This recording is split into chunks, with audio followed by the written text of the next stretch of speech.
Si è conclusa la 13ª edizione della rassegna Concorso Nazionale delle Scuole Medie a Indirizzo Musicale Euterpe, svoltosi alla Valle dei Templi di Agrigento con un'esibizione serale pure a Realmonte dal 9 al 13 maggio. Sabato la premiazione presso la Casa San Filippo con la consegna degli attestati alle scuole particolarmente meritevoli, cui la giuria formata dalla dirigente scolastica Graziella Fazzi, presidente, e dal professore Alfonso Lopresti, ha ritenuto di assegnare loro un riconoscimento. Fortunatamente ci stiamo avvicinando piano piano agli standard, diciamo, europei, dove la musica viene studiata sin dall'infanzia. È una fascia che manca ancora nella nostra scuola italiana. Speriamo in un futuro migliore da questo punto di vista. Il premio migliore solista è andato alla violinista Liliana Fabella, professor Francesco Nardella dell'Istituto Comprensivo Gangitano Balsamo di Crasso Filippo, cui anche si è esibita nella Ciarda. Premio migliore ensemble all'Istituto Comprensivo Mangone Grimaldi di Cosenza. Premio miglior solista ex equo alla pianista Martina Lucido dell'Istituto Comprensivo Dante Alighieri di Valdelice per il brano Sollima, Chiaroscuri.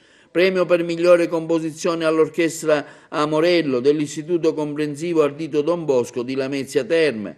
Premio Valle dei Templi al miglior progetto interdisciplinare ex equo all'Istituto Radice Pappalardo di Castelvetrano, provincia di Trapani, dirigente scolastica Maria Rosa Barone e professor Francesco Federico. Il premio Valle dei Templi, miglior progetto interdisciplinare ex equo all'Istituto Comprensivo Agrigento Centro, dirigente scolastica Antonella Rizzopin e professoressa Anna Cerri. Motore pulsante della scuola a cui tutti possono accedere e da cui tutti possono ricevere. L'orchestra scolastica rappresenta veramente questo cuore attorno al quale si devono muovere le attività scolastiche. E per questo l'interdisciplinarità, che era un fatto ormai classico, tranquillo e assodato, insomma, per tutte le altre materie, sembrava quasi lontano dal mondo della musica. In realtà non c'è niente di più interdisciplinare che la musica, perché la musica è poesia, la musica è arte, la musica è immagine, la musica fa sognare, fa pensare, fa coordinare.